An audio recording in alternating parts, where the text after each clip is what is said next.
বাংলাদেশের মধ্যে সবচাইতে দুর্ভোগ এলাকার অঞ্চল।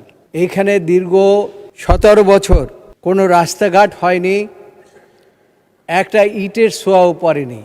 মাত্র 15 মিনিটের রাস্তা বাবুগঞ্জ থেকে সেখানে আমাকে যেতে প্রায় 1.5 ঘন্টা সময় লেগেছে। আমি অত্যন্ত ক্ষোভ এবং দুঃখের সাথে ব্যথা বেদনা নিয়ে 71 ধারা অনুযায়ী আমার নির্বাচনী এলাকা বরিশাল 3 বাবুগঞ্জের একটি জনগুরুত্বপূর্ণ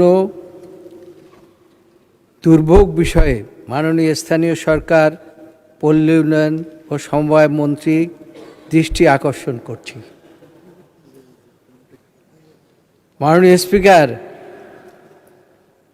আমার অঞ্চলটি বাংলাদেশের মধ্যে সবচাইতে দুর্ভোগ এলাকার অঞ্চল। এইখানে দীর্ঘ 17 বছর কোনো রাস্তাঘাট হয়নি, একটা ইটের ছোঁয়াও পড়েনি। মাননীয় স্পিকার, শুধু তাই নয়, কোনো একটি মাটির রাস্তাও সেখানে তৈরি হয়নি, যে কারণে কৃষি পণ্য পরিবহন এবং রোগী পরিবহন, এমনকি ঠেলাগাড়ি পর্যন্ত কোনো রাস্তা দিয়ে চলে না।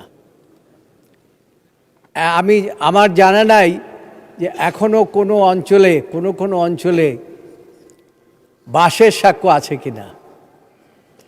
মাননীয় স্পিকার, আমি গিয়েছিলাম জুলাই সনদের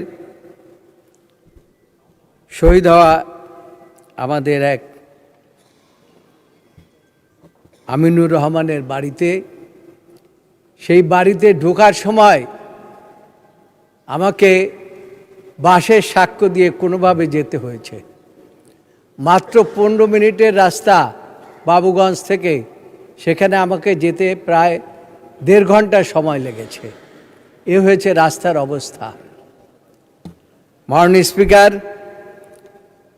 এখানে শুধু এই অবস্থাই না, এমন অবস্থার সৃষ্টি করে রেখেছে যে খাদা খন্দ কোনো কিছুর উপরেই কোনো ইট বা মাটি ফেলানো হয় নাই। এই অঞ্চলের মানুষ গত নির্বাচনের পূর্বে মানুষকে আমি ওয়াদা করেছিলাম, যদি ধানের শীষে আপনারা ভোট দেন, আমাদের নেতা জনাব তারেক রহমান বাংলাদেশের প্রধানমন্ত্রী হবেন, এবং তিনি প্রধানমন্ত্রী হলে ইনশাআল্লাহ এই অঞ্চলের এই যে জনদুর্ভোগ, এই দুর্ভোগ থেকে মানুষ রেহাই পাবে। মাননীয় স্পিকার, আর একটা কথা না বললেই নয়, বাবুগঞ্জ থেকে তার দেহেরগতি ইউনিয়নে যেতে 4 ঘন্টা সময় লাগে। আরেকটি জায়গা আছে বীরশ্রেষ্ঠ জাহাঙ্গীরনগর ইউনিয়ন, সেইখানে যেতে আরও সময় বেশি লাগে। এই দুইটি জায়গায় যদি অন্তত ছোট ছোট ব্রিজ করা যায়, তাহলে পরে 15 মিনিটে এই দুইটি অঞ্চলে যাওয়া একেবারেই সহজ। মাননীয় স্পিকার, না হলে পরে মানুষের দুর্ভোগের আর কোনো সীমা থাকে না। সেজন্য আমি মাননীয়